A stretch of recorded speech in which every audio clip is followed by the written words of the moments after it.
Yusek, kahapon, nabanggit ng National Security Council that there are indicators that China has been trying to interfere with the midterm elections. How concerning is this for the palace?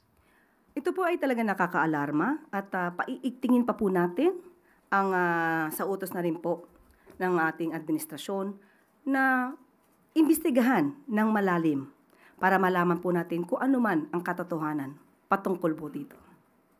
So far, Yusek, meron pa po ba tayong additional information na natanggap aside po dun sa mga impormasyon ng NSC?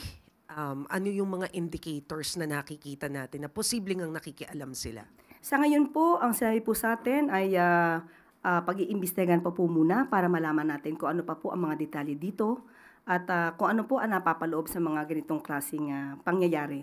So, ang iba pa po mga detalye ay maaari po nating matanong or aming kakausapin muli ang National Security Council. Nakarating na po ba kay Presidente itong information na ito, Yusek? Dahil nga kahapon po ito nangyari at nagkaroon ng pag-iimbestiga. Nakarating na po ito sa Pangulo. Kaya po kailangan po talaga ng maagaran, mas malalim na pag-iimbestiga. Thank you, Yusek.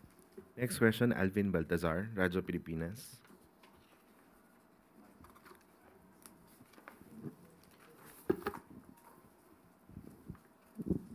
Yusek, good morning po. Medyo lilis lang po ng kaunti. Just recently, nagkaroon ng statement si Pangulong Marcos tungkol doon sa Russian-American vlogger na si Vitali. Any update doon sa nagsisilbing videographer niya since ang sinasabi din naman ng mga otoridad, meron ding liability yung kanyang videographer. Any update na po tungkol doon? Tama po kayo, hindi po nagustuhan ng Pangulo ang ginawa na ito na isang Russian vlogger dito pa sa bansa at dito sa ating mga kababayan. Kaya nagkaroon din po, ngayon po ay humaharap sa kaso itong Russian vlogger ng mga kasong unjust vexation, alarms and scandal, theft, and attempted theft. Pero para po dito sa sinasabing videographer or cameraman po, nakasama po ni Vitaly Turovatsky. Ngayon po ay nasampahan po siya, ayon po sa PNP, nasampahan na po siya ng kaso. Itong si Christopher Dantes, alias Sky Lane. Nasampahan po siya ng kasong unjust vexation or in relation to RA 10175 and RA 995 at saka po Anti-Photo and Video Voyeurism Act. Yan po ang latest po mula sa PNP. Just to give us an idea, Yusek, ano po ba yung pwedeng maging kaparusahan doon sa mga kasong naisampa dito kay Christopher? Sa aking pagkakaalam, unjust vexation malamang po ay mga 30 days na imprisonment or fine. Tignan na lang po natin kung gaano ba ang magiging lalim ng mga ebidensya para malaman din natin at ma-determine na kung anong klaseng parusa kung sila naman po ay magiging makukonsidered na liable or guilty. So since nasampahan na siya ng kaso, Yusek, anytime pwede na lumabas yung arrest warrant? Hindi pa po, kasasampa pa lang po ng kaso. Bibigyan po. Okay, tayo po. Sa administrasyon po ni Pangulong Marcos, ang lahat po ay binibigyan ng karapatang magdepensa. For them to exercise the right to due process. Hindi po ito babalewalain ng pamahalaan, lalong-lalo na po sa pamumuno ni Pangulong Marcos. Importante po ang due process sa mga Pilipino. Next question, Eden Santos, Net25. Yusek, good morning po. Sa isa pong campaign sortie, sinabi ni Vice President Sara Duterte, kung saan kasama nga po dun si Senator Amy Marcos na plano po ni Pangulong Marcos na amyandahan ng saligang batas. At ito naman po ay talagang open naman po no, na yung pagsuporta ng Marcos administration sa charter change sa pamamagitan po ng pag-amyanda sa economic provisions. Sa ngayon po, meron po bang bagong direktiba ang Pangulo pagdating po sa Chacha, sa Kamara at sa Senado? Wala pa po tayo nadidinig mula sa Pangulo, kaya nagtataka po tayo kung bakit ganito po ang naging turan ni Vice Presidente. Sa ngayon po, tatak fake news yan. intrigang walang ebidensya. Wala pa pong napag-uusapan tungkol dyan. So, ang Marcos admin po ba, meron pa rin plano na isulong itong charter change sa susunod pong kongreso? Wala pa pong napag-uusapan patungkol dyan. Ano po yung tingin ninyo bakit inopen up ito ng Vice Presidente sa isang campaign sorties about dito sa pag-amyenda po sa saligang batas? Kung ano man po ang kanyang adhikain at layunin sa mga ganitong klaseng pananalita, hindi po natin alam. Pero as far as we are concerned, tatak fake news. Next question, Kenneth Pasyente, PTV.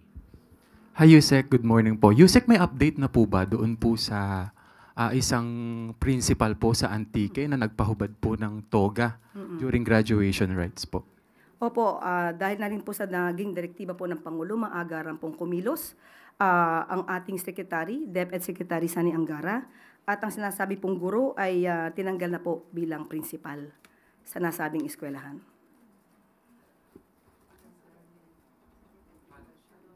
Follow-up question, DepEd.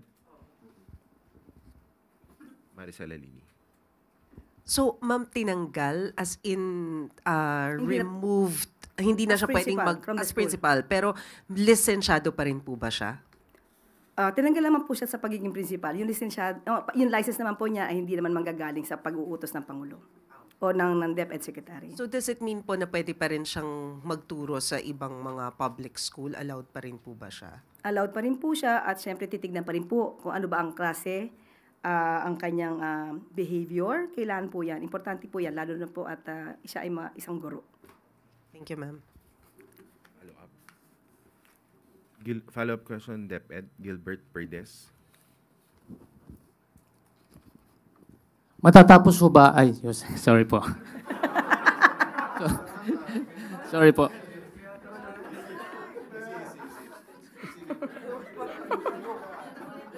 Hindi ka naman galit, no?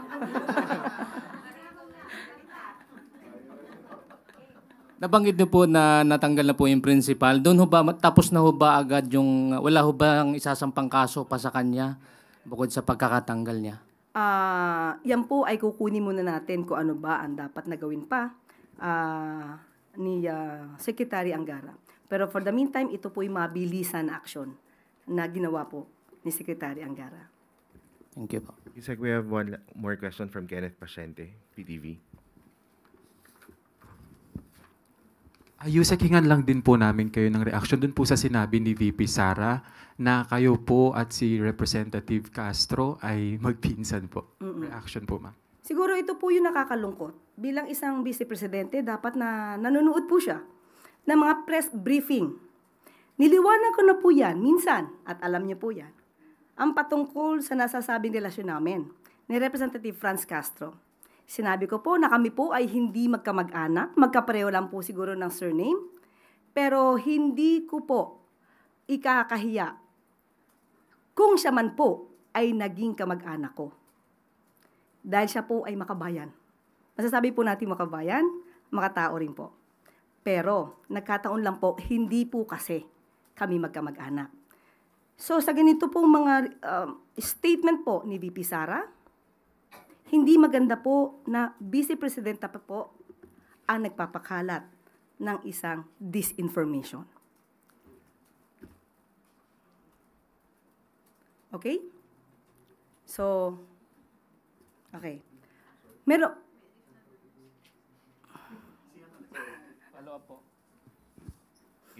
Ma'am, Sige, Ivan. Irina. Yes, ma'am. Baka, what can you tell us about the President's trip to Rome, Italy? Baka may dagdag detalye na po kayo kung natuloy siya, kung nakarating na. Natuloy po. Natuloy po siya kagabi. At 3 caretakers po ang natalaga. Si E.S. Lucas Bersamin, si S.O.J. Boying Rimulya, at saka po si Secretary Estrella. So, natuloy po sila. Yung iba pong detalye ay hindi ko na po masasabi. Okay po? Thank you. Okay po. Okay, ma'am. Okay. Yusek, reaction lang doon sa sa Malacanang. Kasi this week nagkaroon po ng powerhouse symposium ang Lakas CMD headed by Speaker Martin Romualdez, at pinamobilize na niya ang lahat ng resources ng Lakas para nga mapanalo or parang target pa ipanalo itong 11 senatorial bets ng pro-administration. Ano po yung reaksyon ng Malacanang dito? Siguro po ang mas may authority na magsalita po rito ay si Congressman Toby Tiangco. Siya po kasi yung campaign manager at siya lang po ang makakapagsabi kung ano po ang epekto nito sa 11 senatorial balls po ng alyansa. Ma'am, last na po. Reaction lang din po. Sinabi kasi ng pamilya Duterte na ang pamilya Duterte po daw magiging agresibo na rin sa pangangampanya. Ano po yung reaction ng Palace? Thank you. Good luck. Okay. Katulad po nung binanggit ko sa inyo kahapon na meron po kaming pasabi na mag-ingat po na malamang ay may manabotahe sa proyekto pong ito ng Pangulo patungkol po sa 20 pesos per kilo or kada kilo ng bigas.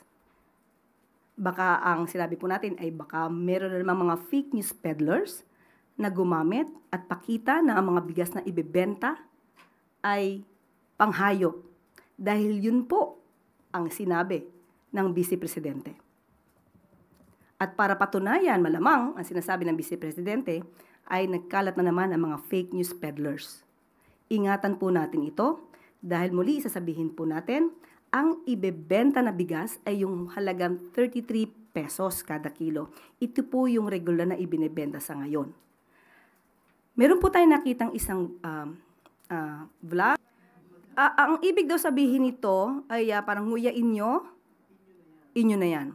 Pinapakita po yung halaga na 20 pesos na ang pinapakita sa taong bayan ay ito, ang bigas na sinasabi sa proyekto ng Pangulo. Unang-una po, that's fake news. Disinformation. Mag-ingat po tayo, lalong-lalo na po, na pinakita po ni Senator Tolentino ang halaga sa isang cheque. Para sa mga keyboard warriors. So dito po, mag-ingat po ang mga Pilipino dahil ang ibebenta po na bigas ay yun sa mga authorized outlets. Mag-ingat po tayo sa fake news peddlers. Sinisira ang proyekto, sinisira ang Pangulo, sinisira ang hope, ang pag-asa ng bawat Pilipino. Hindi pa po nasisimulan ang paglabas ng bigas na ibebenta sa market at sa kadiwa. Patungkol po dito sa proyektong ito. Hindi pa nga nakikita, wala pang nakikitang bigas na ibebenta, pinipintasan na. Pinipintasan na panghayop. Sinabi na rin po ni Secretary Laurel ang pagkadismaya niya sa statement na ito ng Vice Presidente. So muli, tandaan po natin mga kababayan ko, ang kagustuhan po ng Pangulo ay makapagbigay ng magandang serbisyo sa inyo. Huwag po natin hayaan ang mga ganitong klase ng pananalita ay makasira. Hindi lamang sa Pangulo, kung hindi sa buong bansa. Hindi pa po nagro-roll out itong mga ibebentang bigas. Hintayin na lang po natin kapag po natapos na po yung guidelines at nailabas na po ito at saka natin mapapakita kung ano ba ang magiging resulta para sa mga kababayan natin, lalo na pagka nasa laylayan ng lipunan. Secretary. Okay. Tapos na po yung tanungan natin kanina. Binanggit ko lamang po ang mga videos na ito na mag-ingat po tayo.